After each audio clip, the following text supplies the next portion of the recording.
Hi, I'm Marcia Brockman. I'm with All City Real Estate. I'm here today with Becky Blake with Basin Abstract and Title. She is here to teach us all about title policies and how important they are. Becky? Hi, I'm Becky with Basin Abstract. What a title company. So what a title company does is we insure the title. We insure the past, not the future. Once we get a contract, we have to have a bona fide order. Once we get a contract, we research the property to make sure that there's no liens or encumbrances, anything that can affect a future home buyer. Back child support from the seller? Back child support, forbearance liens, home mortgages, federal tax liens, judgments, anything. Heirs, sometimes when your seller is deceased, they may have heirs that have an interest in the property. We've got to take care of all of that. When we run the title work, we have several examining attorneys. They look at everything. All of these attorneys go through the Texas Department of Insurance. That's who we are regulated through. So that's who we have to. They're like our mom and dad. We have to pay attention to what they say. And we have several underwriters. When we get the opinion back from the attorney, we type up a commitment and we send it to the lender and to the realtors so they can see how title is vested, if there's any restrictions, exceptions, anything that's going to be, and if there's any problems on the title. How long does it usually take y'all to get that back? And for us, because we're licensed in Ector County, we can usually get it done, the title work and everything, normally within 7 to 10 business days. Okay. I say that, sometimes it's a lot faster. It just really depends upon the type of transaction that it is. If it's lot and block, a subdivision, those are a lot faster. If it's acreage, those take a lot more time because they're having to research a big old part and the person's only buying a little part. Gotcha. So they have to look at all of that. One of the things, we ask a lot of questions. I know people are like, they're tired of questions by this point, but we ask a lot of questions. One of the main questions we ask is, of the buyer, are they married or are they single? So one of the answers that we get is, well, we're not legally married. I'm sorry, you cannot be illegally married. You're either married or you're single. Those are your only two options. And they're like, well, we've been together for 20 years. And I'm going to ask, okay, so did you talk to your lender? Do they know this? Or we've only been together for a few years. Again, does your lender know this? That y'all consider yourself married? Because Texas is a community property state, and the state of Texas does recognize common law marriages. If you file your taxes together as married, congratulations, Texas recognizes you as married. And so therefore, your lender needs to know, because depending upon your loan type, they may have to be included. Again, because Texas is a community property state, if there are security instruments like a deed of trust that secures a note, then your spouse will need to sign that. At least, very least, they need to sign that. And that's even if they're in Mexico. I've had that happen a few times. Yes. Even if your spouse lives in Mexico, if you get married in Mexico, you're still married in the United States. That seems to confuse them. Yes. One of the biggest, we have a lot of people that have destination weddings, and they're like, well, we got married, in Cabo, and we're like, well, congratulations, but you're still married, You portray yourself as married, there's a good chance you're going to be married. If for some reason, there's every file is different. There is not two files that are the same. You're going to have people say, well, when my friend bought this house, they didn't go through this. Well, your friend didn't have these issues, if there are even issues. Or you may not have the issues, they may have the issues. It just depends. One of the biggest things that we're finding right now is a lot of people during the COVID, the sellers did a forbearance. They filed or signed documents with a forbearance. A lot of times what happens is, especially during COVID, they got a hold of their lender and their lender said, hey, I need help. And they're like, okay, so this is what you're going to do.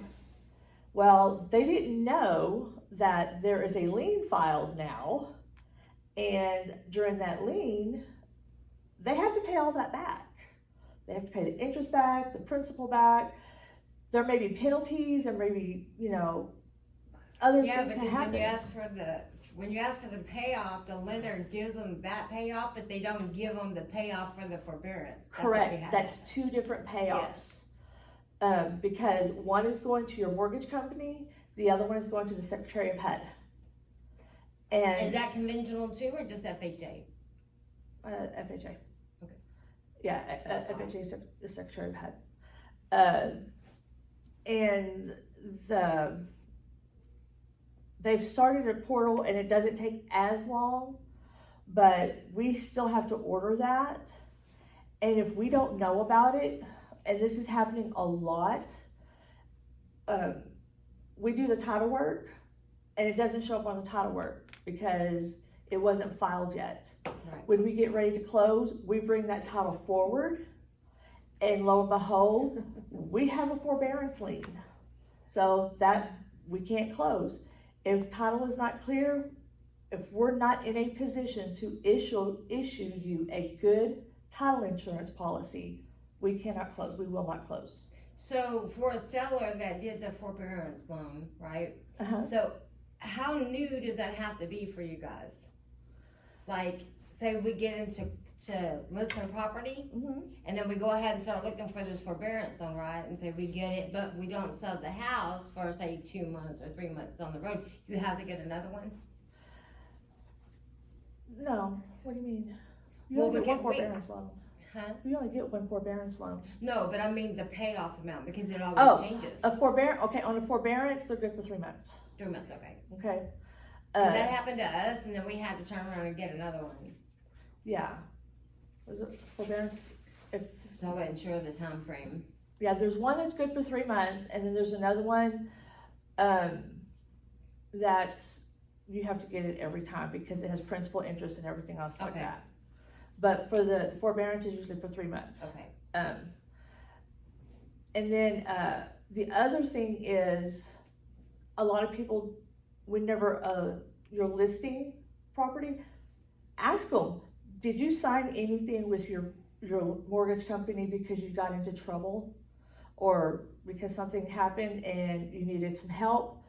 Just ask them, did you sign anything in front of a notary? Because 95% of the time when I'm in closing and they see that, they don't know anything about it.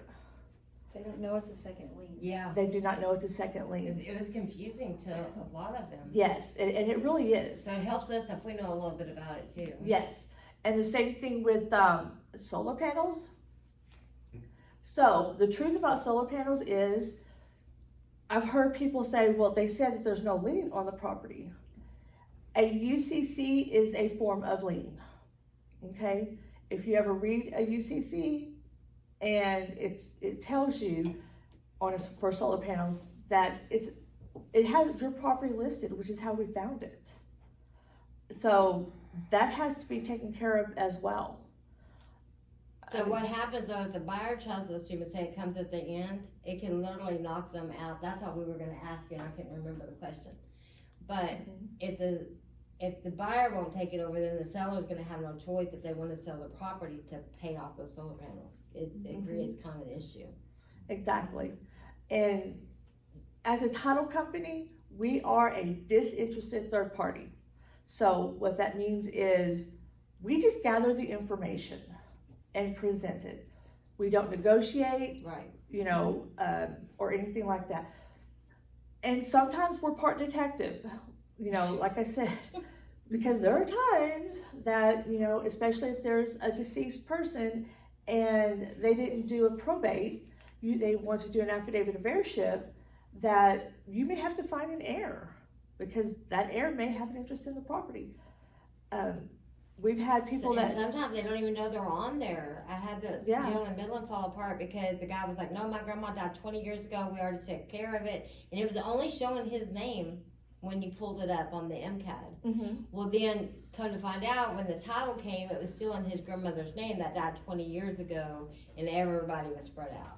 It created Exactly. a problem. And if the grandmother had any kids, those kids have an interest in the property. And if they died as their Then those kids, heirs have an interest in the property. It can get, I mean, literally, it's a tree, and it can get complicated. that's what's important about all these different stations, because we all specialize in something different. Yes. And once we have title that's clear, then we get closing instructions from the lender, we work it up, we walk into closing, and we close you. You get to sign the documents, and I'll tell you, however your name is on the documents, that's how you have to sign. Your ID and the documents have to match. Some lenders, they don't get ID, they just look at your social. If your social security and your ID doesn't match, as a notary, I have to go by your ID. So, Because it can get kept back. because if somebody was to look at our records and say, well, who is this person? Well, because their ID says this, well, so who did I notarize? There's a lot of little factors that sometimes it can hinder, and then sometimes little factors that we can just get over, but not a lot. Any questions? I mean, y'all email me all the time.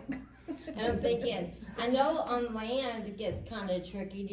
Do you know if it has to be? I have this land over in Midland, Mhm. and she just doesn't want to get it platted. She wants to wait till like the very end to do that if she has to. It's like 24 acres, but it's on like a 50-acre deal. Uh-huh. How long does something like that normally take if you wait till the end? Okay, so if you're platting property, it can take a minute because it has to go through the county commissioner's court as well. You know, you've got your engineers. The best people to ask that question to are the engineers, Okay. the people that are doing the platting, because again, they have to go through the commissioner's court. They have to approve it. They say yes, no, you know, these So it changes can need to take be like made. 3-4 months or longer, huh? If they Sometimes. wait till the very end? Mhm, sometimes. It's best not to wait till the very end for anything in real estate. Right. And we try to tell our sellers that. Yes, don't wait till the end.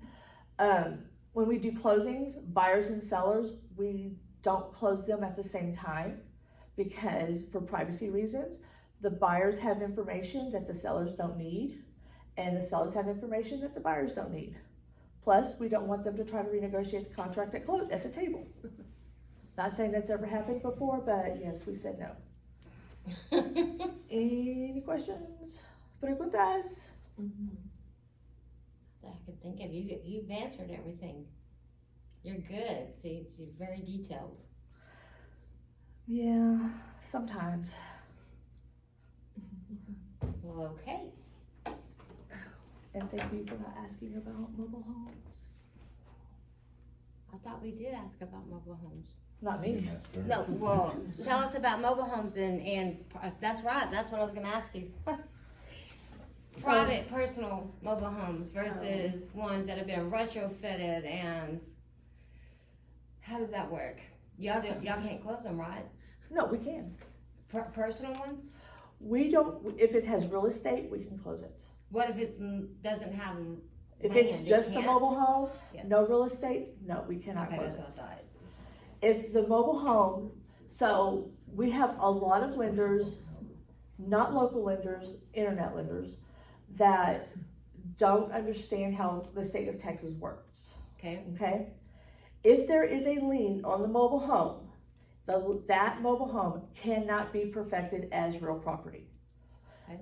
Because, number one, that lien holder has to agree to it. And you're not gonna get a lien holder to agree to it because it messes with their lien. If something happens and the transaction falls through, they no longer have a lien where they can just foreclose on. They have to take a whole other process, and it's more expensive. We do not go out and look at the property at all. We just insure the title. So I don't know if you have roof, windows, doorknobs, squatters, or anything like that. I don't know how high the weeds are, if you have critters, I don't know. And it has to be made real property, which. In order for us to get. insure the mobile home, it has to be made real property. We look at the Texas Department of Housing and Community Affairs, the TDHCA, we look at their website. If their website says this person is entitled, no matter what anybody else says, that's what I have to go by. I have to, and if that's not our seller, then we've got to find that person. Or that seller needs to have some kind of information for us to be able to get everything transferred over, and the state has to approve that information. It's not, sometimes mobile homes are bing, bang, boom, we're done, but then a lot of people don't realize that mobile homes have a separate title, especially when it's personal property, that has a separate title that they have to do things with. So we have a mobile home that is in three owners behind, and 3 other people have already bought this property. So the mobile home was never transferred over. So now you have to figure out how to get it from A to B. And sometimes it's not doable. Sometimes it's just not insurable. If it's not insurable, we don't close it. But we'll let you know up front.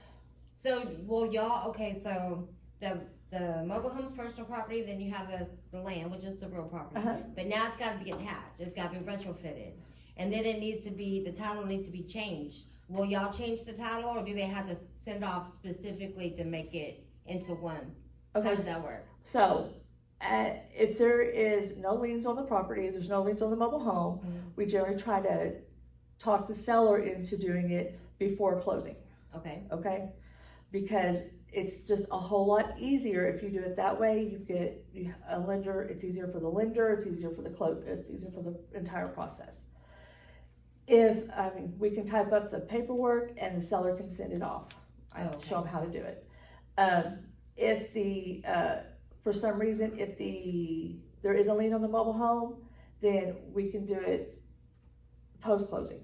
That means we pay off the existing lien, we have an application of statement of ownership, we send that along to the TDHCA, along with what their requirements are, and then TDHCA sends it back to us, we file a record, and there, you're done. So, for one deal that we had is if they owe money on the mobile home, the people that they have that mortgage through for some reason sometimes won't let them retrofit it. Retrofit? They shouldn't have anything to do with it because that's. They said because they had a lien on it, with Lou. They had a lien on it, so there wasn't, the lender itself that already had that money for that mobile home wouldn't let them retrofit it. They said that it would have to be paid off before that would happen. So would you be able to fix it to where with like a deal showing that once it goes into one and becomes real property that it can be? A retrofit is where they remove the tongues and axles and all of that. That's different than the title.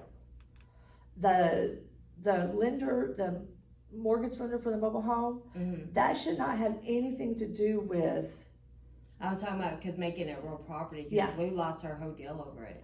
Yes, because there are some lenders that will not allow you to make it real property after closing. Gotcha.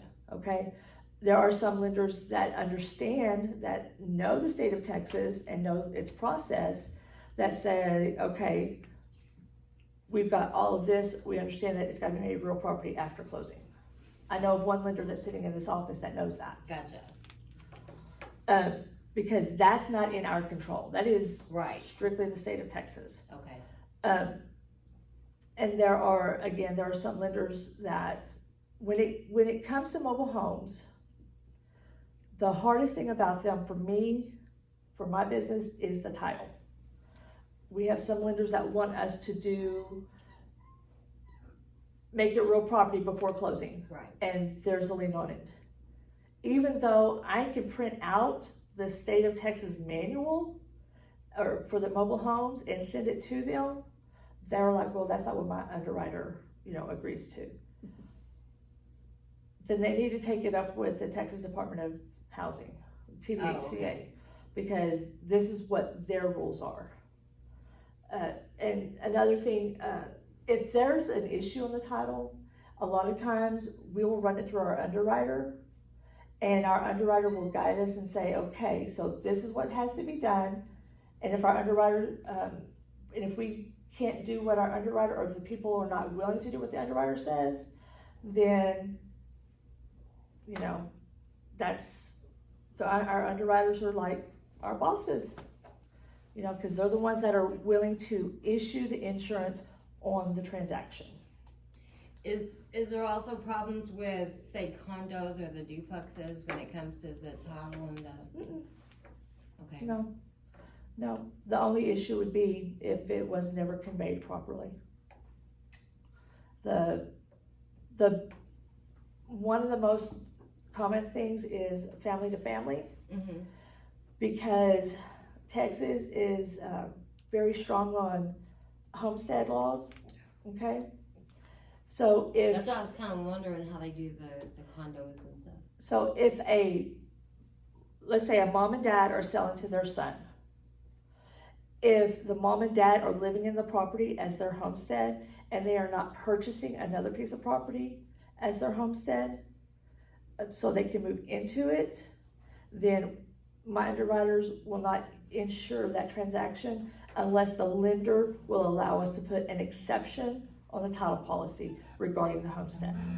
And most lenders don't want that. I didn't know that, okay. Yeah, and that's one of the reasons why, if I see, when I see a family to family, as soon as I find out, I flag it, I get with my girls, and we start, okay, can we do this, what can we do? Okay. We run it through our underwriters. We have several underwriters. We don't run it through just one. A lot of times, unless that mom and dad, and I'm not talking about renting, I'm not talking about moving into an RV. We've had that happen. I'm talking about they have no place to go at this time. They're going to just go travel the country. Well, that's not good enough for our underwriters to say that they no longer have a homestead issue or have a homestead right. So we have to be very careful. Oh. And one of the other things that I try to, whenever I'm talking to people, and I'll tell them, did you tell your realtors? Did you tell your lender? I should be the last person to know. I usually am. And if I'm the first person to know, that's never a good thing. Well, there's no communication. Right. But most of your local lenders here, they know, they understand, they know what questions to ask. If something happens, hey, FYI, we just got married, they're going to say, okay, let's look at this. Or we're in the middle of a divorce. We don't just come up with things. We gather information and we give it out. So what happens because we have this issue, what happens when you got to do a mobile notary and that spouse is in Mexico? Is there a problem with doing that? Okay, so yes. So if the spouse is in Mexico, they have to sign at a consulate. Oh, okay. If they're in another country, they have to sign at a consulate. Okay. Okay? If they want a mobile notary, that's no problem. We have several mobile notaries companies that we use. If they're in California, we can arrange for a mobile notary for them to go to California. Right. I was just wondering about that because the consulate, we lost the deal because the consulate over there was out of commission due to COVID. Yes. So I was just kind of curious. We've had several like that. Any out of the countries, they have to go to a consulate. That's pretty much like the only thing. Gotcha. And powers of attorney, if your buyer or your seller is gonna use a power of attorney for the transaction, the lender needs to know, title company needs to know, because the power of attorney has to be approved. And the power of attorney isn't any good if they die, right? That is correct. If the person has passed away, the power of attorney has then become null and void. Gotcha. Yes, you cannot sign on behalf of somebody if they cannot agree to it. Because I've had that, a friend of mine, she thought that because she had power of attorney over her mother, and then her mother died, so it went away. Right. Then, when her mother passed away, all her stuff goes to her estate. And that's when you have to figure out, did she have a will? Is there a probate? Was it probated? How long ago did she pass away? There's a whole bunch of other fun stuff that we have to look into. So what else happens, say you have a Hispanic or somebody else there with a different language? Do y'all provide that, or do they need to get a translator? No, we have a couple of ladies in our office that do speak Spanish. We like to know ahead of time so we can make arrangements with their schedule. I don't speak Spanish. The most I know is yo quiero tacos.